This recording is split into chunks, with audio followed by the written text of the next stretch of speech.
एक दिन सुनन आया है कथा।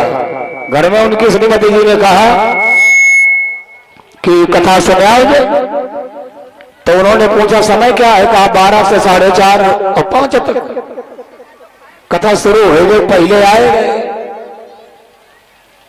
अब कथा शुरू ना है भाई तो कहीं दीवार के लगे बैठ गए और खाना ना खाए के आ रहे हैं, दीवार लगे सहारा मिलो तो इन्हें आई गई नींद आई गई, पढ़ के गए। सो ध्यान देना है, कथा होती रही, कथा शुरू हो गई, जागे नहीं, कथा समाप्त हो गई, प्रसाद बट गया, आरती हो गई, लोग चले गए। ध्यान देना। लेकिन ये जब गए थे कथा सुनने,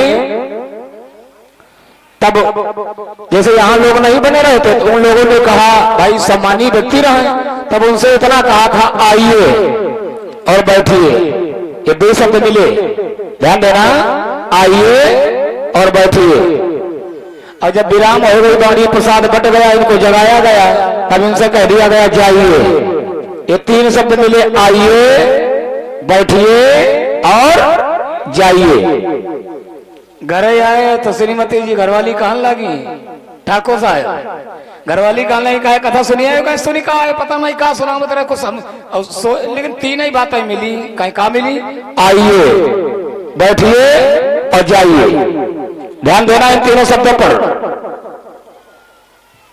कौन कौन शब्द मिले, आइए, बैठिए और जाइए। मालदार रहा, सेठ रहा, 2-4 दिन के, अब तो घरवाली कहने लगी श्रीमती जी अब तुम यही को जाप करो, ये जहां बैठे हैं आइए, बैठिए, जाइए। दुकानदार ग्राहक लोग आवे तो ये कहें आइए, बैठिए, जाइए, आइए, बैठिए, जाइए, आइए, बैठिए, जाइए, आइए, बैठिए, जाइए, आइए, बैठिए, जाइए, यही कहेंगे। एक दिन रात को समय ये परे सोए रहे ना, पता नहीं कैसे एक चोर आएगा तो एक मुख से निकला आइए, हाँ सेठ के मुंह से निकला आइए, और चोर ने सुनी कराए का देख लो निकास, तो चुपके से खड़ा हो गया, कोने में बैठ गया। तब ये कहने लगे बैठिए, चोर कहने लगो कहा पहले का जब आए तब बोले आइए, अब कोने में बैठे तो कहा बैठिए, इसका मतलब देख लिया है तो भाग खड़ा हुआ। तो कहने लगे जाइए, कहना हाँ ये तो पूरो देख लो। वो घर गया, जब तमाम माल जेवर रखो रहे, रुपया पैसा धरे रहे, तब लेके आए, कहने महाराज ये धर ले, लेकिन कहो कहो ना, अब ये कहे बात कहा है, कहे तुमने महाराज बड़ी तुम्हारी मानता है, तुम बड़े दयालु हो, कुछ कहो नहीं चाहत, ये महाराज सब धल्ले हुए हो, लेकिन कहीं कहना नहीं, कहीं बात क्या है, कहना ही तुम कह रहा हो आइए, बैठिए, जाइए, महाराज हम ही रहते ना। तो मेरा कहने का तात्पर्य है कथा का कोई भी शब्द कभी बेकार नहीं जाता। मेरे क्षेत्रवासियों वे नकली शब्द मिले रहे हैं, आइए, बैठिए, जाइए, और जिस समय गुरु की शरण में जाए करके असली शब्दों को धारण कर लोगे तो बेड़ा भवसागर से पार हो जाएगा। ये कथा आप लोगों ने जो आनंद लिया है, हम कोई दूर के नहीं हैं, आपके क्षेत्र के और आपके घर का हूं मैं। मनोज कुमार शुक्ला मेरा नाम, ग्राम देवी दिनपुरवा, और जिला का बताओ जाए, जब तुम्हारो है हमारो है 99 18 53 40 50 63 92 15 25 37 ये संपर्क सूत्र। और साहब बाबा सदा हमारे रहे हैं, और कल्याण दास जी आज उनके गति गद्दीधर महाराज जी बने हैं, तो ये हमारे रहेंगे।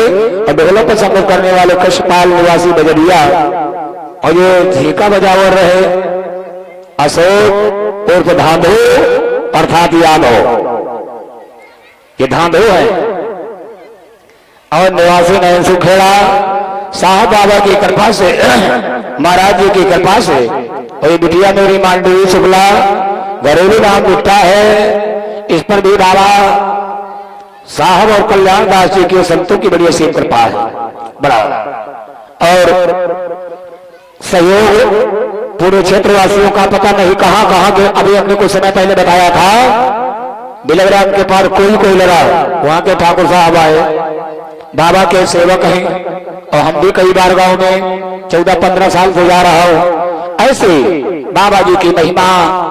अगर साहब बाबा का सहारा न होता तो दुनिया में कोई हमारा न होता। अगर सतगुरु का, अगर कल्याणदास जी का सहारा न होता तो दुनिया में कोई हमारा न होता। जब से मिली हैं महाराज जी की कृपाएं, बिगड़ा जीवन समारा न होता। अगर साहब बाबा का सहारा न होता तो दुनिया में कोई हमारा न होता। ये साहब बाबा और कल्याणदास जी की कृपा है। और यहाँ पर संत की कृपा से रिद्धि सिद्धि और फक्कड़ बाबा कहते रहे लैया लैया, ये भगाते रहे, कोई आपत्ति मुसीबत नहीं आई। ये सब संत की कृपा है। बर्फानी बाबा जैसे भूखे को अन्न और प्यासे को पानी, जय बाबा बर्फानी, जय बाबा बर्फानी। यहाँ पर संत महानु का, भावों का और क्षेत्रवासियों का अगर नाम लिया जाए तो पूरी रात बीत जाएगी, नाम नहीं लिया जा सकता। कृपा गंगा मैया के किनारे जहां जीवन दान मिला है, जीवन भर यहाँ आओ, अंतिम जीवन समाप्त हो तब भी यही आओ। ये संसार हो मैया गंगा की असीम धारा, इसीलिए कहा जाता है गंग सकल मुद मंगल मूला, सब सुख कारण हरण सब सूला। ऐसी गंगा और विशाल भंडारे का आयोजन मेरे बर्फानी बाबा जी के कर कमलों द्वारा और आप लोगों के सहयोग के द्वारा हुआ है। ये समझो वो बर्फानी बाबा, मैंने बहुत से बड़े बड़े संतों को देखा है, मैंने वो अनुभव किया है। वाकई में वो महाराज परम स्वतंत्र, सिर पर कोई ऐसे है महाराज वो। और संत सभी ऐसे होते हैं। संत का सम्मान करना हमारा कर्तव्य बनता है। और साथ अवज्ञा कर फल ऐसा, जिन्होंने संत की आज्ञा का उल्लंघन किया, साधु अवज्ञा कर फल ऐसा, जरई नगर अनाथ कर जैसा। ये ध्यान दो, संत महिमा और ब्रह्म के विधान को पलटने वाले केवल संत होते हैं। संत वो कहते हैं और वचन चाहे पड़िया फीका, लेकिन संत वचन पत्थर कई लीका। ये ध्यान दो, ये राम नगरिया का आयोजन हमारे श्री श्री 108 शिवानी दास जी का आश्रम गुलजार किया गया है। भाई हम लोगों से क्या मतलब है, आज तक यहाँ रहे, कल हवन भंडारा हवन कराए, चाहे तो एक दी पूरी खवाए दे, उन्हें धकियाए दे, चले जाएंगे अपने घर, है ना। ऐसा तुम न बोलो बीच में, तुमसे क्या मतलब है, हमारे क्षेत्रवासियों की बात है ये। और समय अगर मिला, यहाँ पर जैसे मकान बनता है तो नींव खोद करके ईंट रखी जाती है। हमारे मनीराम प्रधान जी ने अभी हमें बताया और आप लोगों के द्वारा मालूम हुआ, उनका भी बड़ा सहयोग यहाँ रहा है। और यद्यपि इस गद्दी पर किसी का नाम लिया नहीं जाता, क्योंकि सब बराबर, ये व्यास गद्दी है, ये आस गद्दी नहीं है। यहाँ आशा लगाए के अगर बैठो तो बेकार है। इसीलिए साहब बाबा ने जब हमने कथा उनके आश्रम पर कही तो मेरा नाम उन्होंने व्यास रखा था। आज मुझे व्यास के नाम से ज्यादा नहीं 10 जिलों में लोग हमें जानते हैं। ये कृपा परम पूज्य गुरुदेव जो कल्याणदास जी महाराज और साहब बाबा की है। केवल इतना जरूर है, दीपक तले अंधेरा होता है ना, दिया के तले नीचे अंधेरा होता है। लेकिन बाबा की कृपा से मैं जहां गया हूं, संत नाम का मैंने झंडा गाड़ा है, और जहां जाऊंगा जीवन है इनके हवाले। ऐ साहब बाबा तेरे सहारे, बोलो साहब बाबा के। और अगर आप लोग चाहोगे तो नगरिया का ऐसे ना है कि आंसू आप लोग सहयोग कर दो और कल हवन कर ले, खाए ले, खीर पूरी आ लो और बने रहो चालू, ऐसे ना है। इसको याद रखो कि हमें ऐसा करना है, तभी आगे साल होगा। बोलो साहब बाबा के। भंडारी बाबा की, सियानी दास की और बर्फानी बाबा की।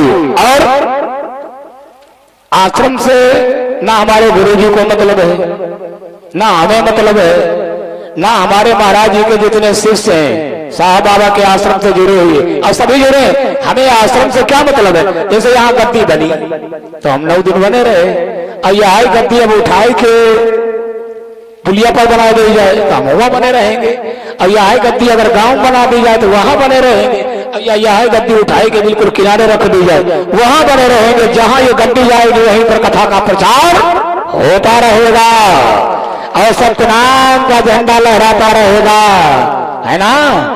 और मैं आप लोगों का बड़ा आभार है, बड़ा मैं जानता हूं ऐसा कोई बच्चा नहीं है, और शायद बहुत सी माताएं और बहनें मुझे जानती हैं, अगर नहीं जानती तो नाम से सब जानती हैं।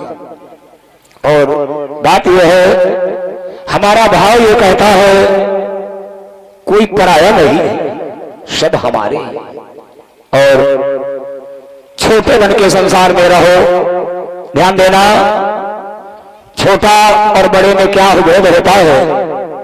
बेलड़ी का बाप संग मेला देखने तो छोटक्का कांधे पर बैठे और बड़क के पाए पाए चले, और बड़े भैया जब मेले में गए तो बड़े भैया ने कहा पापा जलेबी खाएंगे, तो उन्होंने पीछे मारा जलेबी खाएंगे, और छोटे वालों का पापा रसगुल्ला। भाई